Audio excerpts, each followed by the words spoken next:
What's up, you guys? Guess what?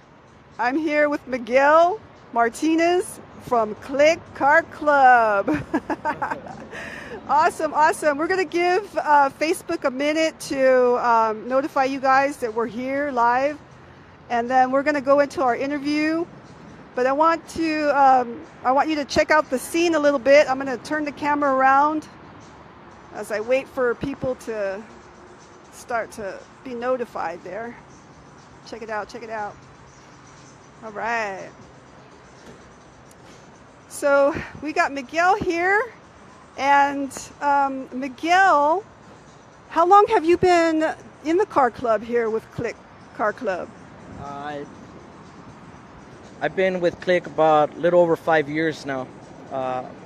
First car I had was El Camino. Now I just finished a 1968 Impala. Awesome. All right, you guys, you ready? Here we go. I'm really excited. I met Miguel. It was on Chicano Park Day. I was out here with Hiromi, who was doing some modeling and doing some photography and stuff like that. And we actually asked permission for Hiromi to do some pictures in front of Miguel's car, which is a 68 Impala? Correct. Awesome, got it right. I got it right. He's got a 68 Impala. And he was nice enough and came up and started talking with us and stuff. And so I asked him, hey, Miguel, I'm an interviewer and I'd like to interview your story. And he was like, yeah, cool. So here we are today. And so Miguel, where did you grow up? And tell us a little bit about your history, maybe like where you grew up and maybe kind of like what school was like and stuff like that. Well, I grew up here in Logan Heights as a child, basically like born and raised here. I went to school here in the neighborhood to Burbank Elementary, Memorial, this is junior high. Oh yeah, I know all those. And then I went to San Diego High School. But as far as school, you know, of course, elementary and middle school is always great, easy. You go into middle school, you start exploring, you know, a lot of temptation out there. You meet up with the wrong people at times. And middle school towards the ending and high school was pretty rough for me. I was getting involved with the wrong people, exploring into, I hate to say it, but you're into some drugs and going down the wrong path. I got a rude awakening during high school. I was going pretty bad, and then my father, he gave me an ultimatum, and basically he told me, pack your bags, you're out my house. It was actually on Thanksgiving Day, and he told me, you're done. I'm not going to tolerate this anymore.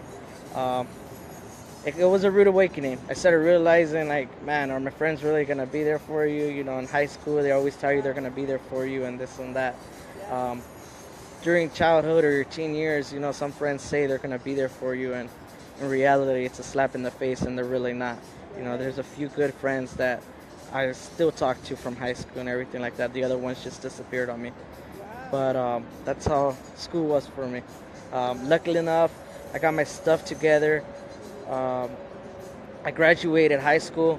I played ball my life, so I did play ball for high school and everything like that. I was still trying to do good while I was being bad. So I kind of had the devil on one side and the halo on the other. So Talking about basketball? Baseball. Baseball. Yeah, I played baseball since a little kid, and I'm still kind of involved with my nephews and everything like that with baseball. Awesome. That's awesome. So you hear that, you guys? So basically, Miguel was saying that, you know, he had grown up in school here in Logan Heights, and he started, you know, in a wrong path. And I don't know if you guys remember me talking about the pivot moment. In basketball, in a lot of different sports, there's something called the pivot. I don't know if you know that term in sports, the pivot. The pivot, especially like in boxing or in basketball, there's the ball of your foot where you have the turn, right? Where you're ready to make that quick move, right? So basically, Miguel's father gave him an ultimatum. He told him, you either get your act together or you're out. And Miguel decided that he was going to finish school. And isn't that amazing? It takes a lot of strength and courage to admit that and to make those changes. And so, Miguel, now you find yourself, are you married, Miguel? Yes, I am married to my wife. We've been married 7 years, and we've been together going on 10 years. Honestly, without my wife's support and everything like that, she's been like my rock, and she's helped me with my builds of the cars and motivation and support when we get frustrated with building the cars and everything like that. So she has been my rock. We've been together since I was going through my rough patch as well, and she just stuck to me, and she basically guided me as well too. So she's been there for me ever since then. Awesome. Isn't that great? Good for you, wife. Wherever you at, peace. I love you. You're awesome. Good for you. Sticking it out like that. That's great to have somebody that backs you up all the time. Miguel was also talking about, when he was going through his, rough patches and things like that, you really find out who your friends are, right? And you find out that they're far and few, and the fewer the better, right? You find out which ones stick around, and those are the ones you cherish. So now Miguel is married, and do you have kids? Unfortunately, I just lost one in November. He was our first, and he was a stillborn, and that was unfortunately we didn't make it with him. I got a tattoo in his remembrance, and my wife got the same matching one.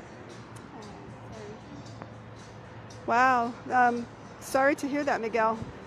And Miguel, in those moments, I know that sometimes in those moments when you've had some kind of like a traumatic event take place, what was going through your head? And were there changes again in that moment that you decided, that's it, I'm going to do this, I'm going to change life or something? Realistically, everything goes into place. You start questioning faith. You start questioning, God, Jesus, everybody is like, why did this happen to us? You turn your life around, you're doing good, you're working, you do good, and all of a sudden something bad like that happens to you. So you start questioning, like I said, faith, and then you start thinking about, should I go down this path again? It's easy, take the easy way out, or can I just drink my sorrows away and this and that? But I do thank my family. Honestly, they were there for us the whole time. Through this hard time that we went through. My wife she's a very strong woman, and she was a rock, and as hard as it was for the both of us, we were just there for each other during this hard time that we faced. And as I mentioned, the family was there for us too, and we were lucky enough that we laid them to rest, and now we do have a little angel above us. You do, yes you do. Amen. Thank you, Miguel, for sharing that. That's really honest. And I know that there are lots of you out there that have faced those types of issues and traumatic events like that. And it's those times when you're making decisions in your head as to where you're going to turn, and it's our support system that really gets us through those hard times, isn't it? So Miguel, you've shared your story about growing up and family life and some traumatic events, and now I want you to share about your car clubbing and Klique, and how you got started in Klique Car Club. What is it to you? Well, Klique originally started in East LA, 1964, and then they branched off to San Diego in 1974. So a few years back, we just hit a 50-year anniversary. Wow. As I mentioned, I got a little over 5 years in, but a good friend of mine, over 10 years, he joined Klique before I did, about 6 months before I did, and he pulled me into the club as well with the president. He grew up with actually my uncles and a family here in the neighborhood, and between him and the president and my good buddy of mine, they both pulled me into it, and I joined it, and I love it. You know what I mean? Klique is a very strong brotherhood. It's unity, it's family oriented, so it's awesome. You know, the wives and the kids, they come around. During Christmas time, we have a big Christmas party at our clubhouse. That's amazing. We bring Santa Claus for the kids, you know, from the North Pole and everything like that. We have functions, Halloween parties that's dress up. It's amazing. You know, I mean, our club is awesome. We're all hard workers and we all do our thing. We all love our cars and our family, and that's how Klique rolls. Awesome. That is awesome. That's great. So, you guys, I've been coming out here since I was just a young girl, hanging out with the car clubs and stuff, and you know, I would go out with my older cousins, and you know, there was car clubs like Amigos was around, and you know, I don't remember Klique now, but now that you're reminding me a little bit, I kind of can remember. I was so little, and you know, the stories that come out of people when you're interviewing them is just amazing. You know, we can relate because we've all gone through, you know, different issues in life, and then, you know, we all have some type of a family clique or organization that we like to be a part of and stuff. But Miguel, you want to walk us to your car and show us a little bit? Yeah, we could do that. All right. Talk to us about your car. How did you get it? Well, my car, actually, I got my car. It's a funny story. We were on our way to IE, Inland Empire, and I was on my way to go look for a 1963 Impala. And we went out there, we checked it out. I really didn't like it. You know, pictures are deceiving. We went up there, we seen it. It was definitely more than what I expected. It was kind of like a Bondo car. It was too much.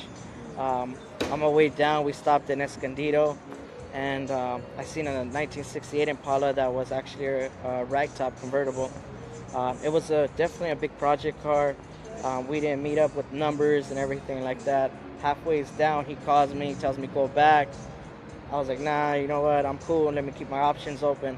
As we were coming down, we were on Craigslist looking, and I found the ad about this car. It was actually in Spring Valley, and I looked at it and I was like, oh man, all right, cool, let me go check it out in person. We didn't meet that day. A couple days later, we hooked up, and I fell in love with the car. I was like, this is the one. It wasn't that bad in shape where, you know, I can do a lot to it. Yeah. And that's how I got this now. Wow. Let's have a look at, well, I'll show you a little bit, you guys, if you can see. I want to kind of show you in there. Can you see in there? Isn't that awesome? Look at kind of the details. I want to show you the details a little bit on the handles. Hold on a second.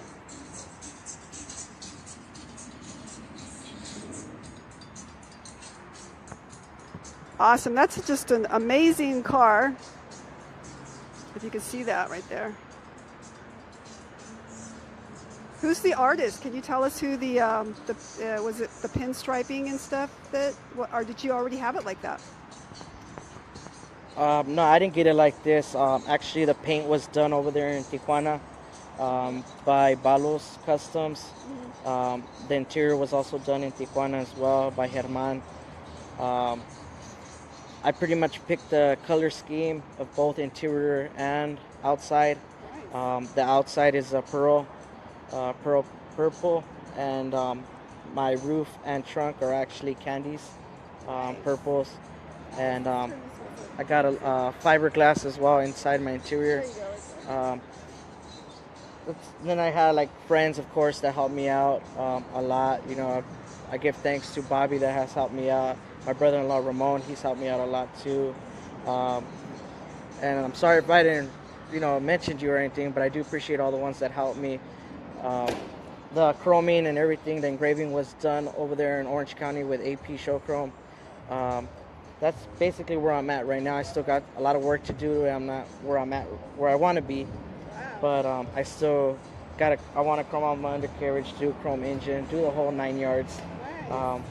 This is actually my pride and joy right here. Between the car and my wife, I love them both. But I love you more, babe. All right, so shout out to all the companies and people. Shout out to Ramon, who's watching right now. Hi, Ramon. What's up? Hey.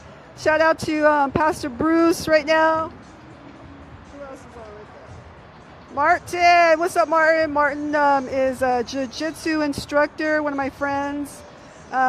He has his own dojo. And who else is on? What's up, Daniel? All right, so before we end our interview here with Miguel, we thank everyone that is watching. We thank all of the companies that are that bond together to make everything work.